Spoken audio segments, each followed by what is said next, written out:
We can start. Audience. Today I'm going to talk to you guys about Leonardo da Vinci, or the Renaissance man. He excelled as a philosopher and a scientist, and a quote by him is, "Learning never exhausted the mind." Born in 1452 in Vinci, Italy, as the illegitimate son of a notary and a country girl. By 14, he was an apprentice for a famous artist. By 20, he had joined the Painters Guild, and by 26, he was an expert painter and owned a separate studio. First, we're going to talk about his art. Most of you have heard of the Mona Lisa, which was finished in 1503. Now, the reason that the Mona Lisa is so renowned is because of the mystery that surrounds it. Most people don't know whether the Mona Lisa was actually Da Vinci's wife, a courtesan, or who he was having an affair with, or some say it was Princess Isabella. So another famous painting, which everybody in this room has seen, is The Last Supper, which is Jesus with his 12 apostles. I'm trying to combine those two. Even in the 1400s, Da Vinci was able to capture grief and love and terror and even bewilderment, which is displayed in this painting. The Mona Lisa and The Last Supper were actually two of the most famous paintings that were created of all time. Da Vinci is actually only responsible for 24 paintings, which people didn't know. And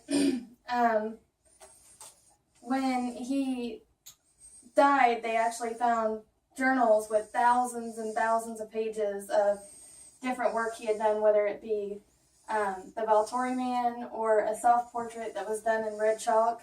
The Mona Lisa was actually in his possession when he was found dead.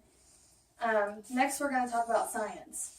So most people don't know, but Da Vinci was actually a botanist. He pioneered modern botanical science and actually discovered that you could tell the age of a tree by the rings in the tree trunk. He was the first to draw the body in cross sections and actually pioneered the discipline of comparative anatomy.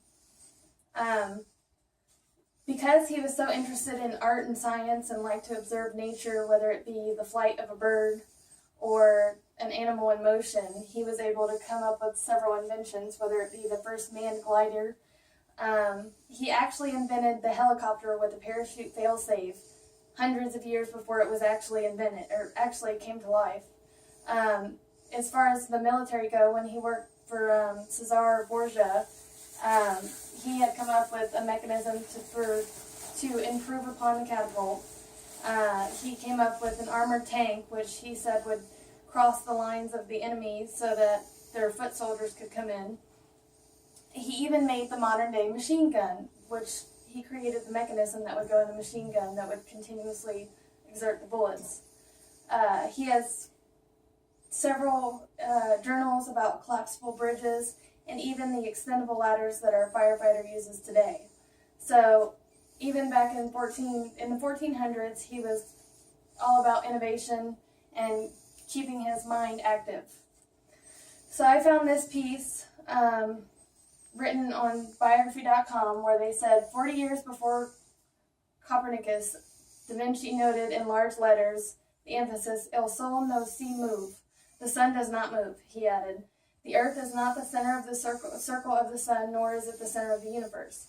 60 years before Galileo, he suggested that a large magnifying lens should be employed to study the surface of the moon and other heavenly bodies.